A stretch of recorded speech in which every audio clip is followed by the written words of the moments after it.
also expect the unexpected. Lynette Vernaak.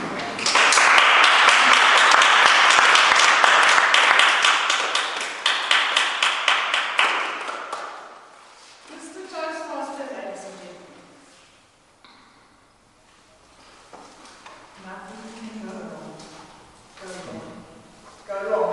It's been one of those weeks, I might say, or maybe a month or so. Sometimes the universe conspires against you.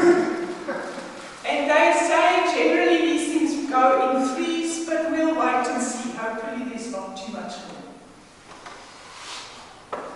Last night's eclipse was totally unexpected because I don't generally watch the lunar patterns and those kind of things, but I just think, I'm sure it's full moon this evening. And not long before that, I got a message from a WhatsApp group about the eclipse. So that was wonderful. That was really nice to see, and I was in and out every now and again to look at this eclipse.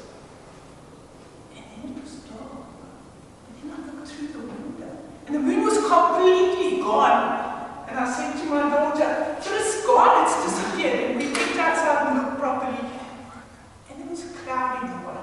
So it wasn't totally gone, but the moon was dark and it was then covered by clouds. So that was unexpected because I had expected to be able to see the lunar eclipse. Coming through, it became a very lovely orange ball. My granddaughter is very young and learning to walk, and babies are so resilient because they fall over and they get up again, fall over and they get up again.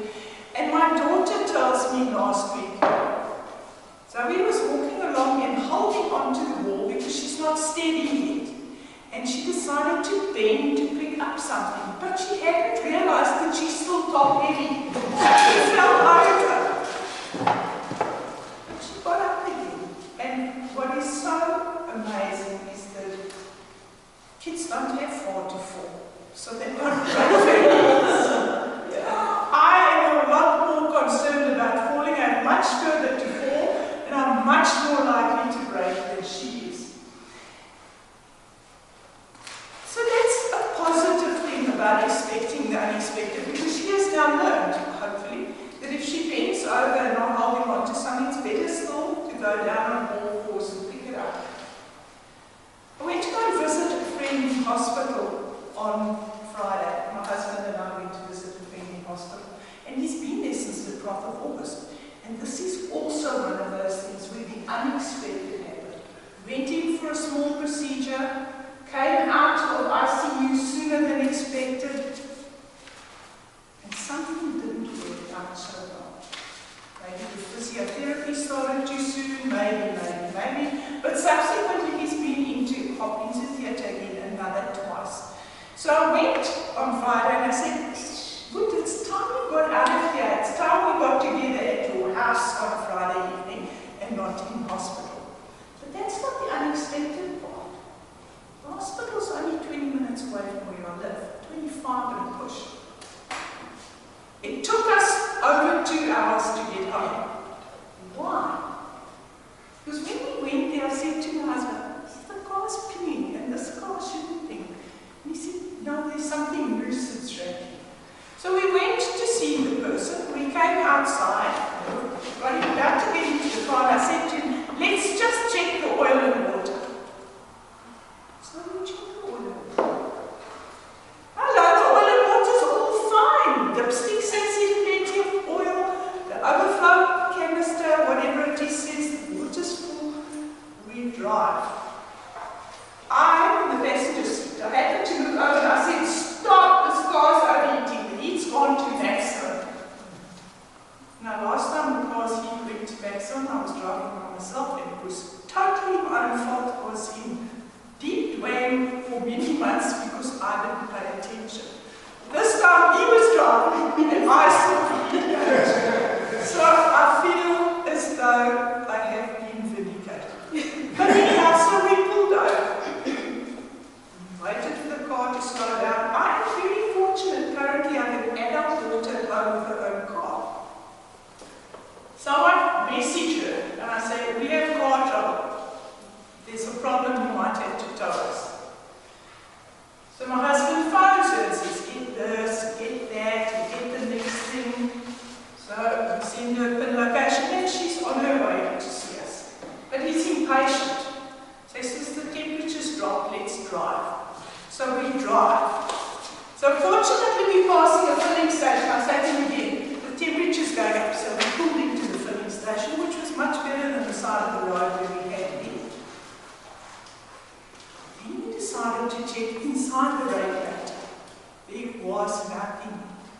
inside. In fact, we didn't check again until we got back. The car cooled down again, my daughter arrived with her car, and we got towed home slowly, because the car overheated while it was being towed, because it had to be switched on to keep the power steering going and the brakes going.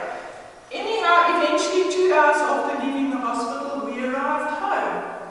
The following day, when it was light, we opened the radiator cap, because by then it's safe enough to do that. There's nothing in the radiator. But there's no indication of a leak. The oil's fine.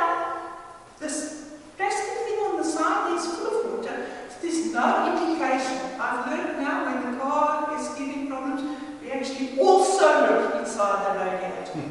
So what is funny about all of this? Today my husband says, it's not enough fuel in your car to go where I want to go. So I said, cool, I can't give you the fuel card anymore because now it's my bank card. We can go and refuel. Now he'll take his own car. So he takes his own car and he reverses into something. So he comes home and he's not a happy gentleman. So that's like the third thing. If you count my daughter, my granddaughter falling is the first thing. If you don't count that as falling, it's another thing to go. But I came to the meeting this evening and I heard a really, truly inspiring message from Joss. And I would really like you to join our club, take on the feedback we're going to give you, and take your message out, because your message needs to go to the rest of the world. It's very powerful. Mr. Toastmaster.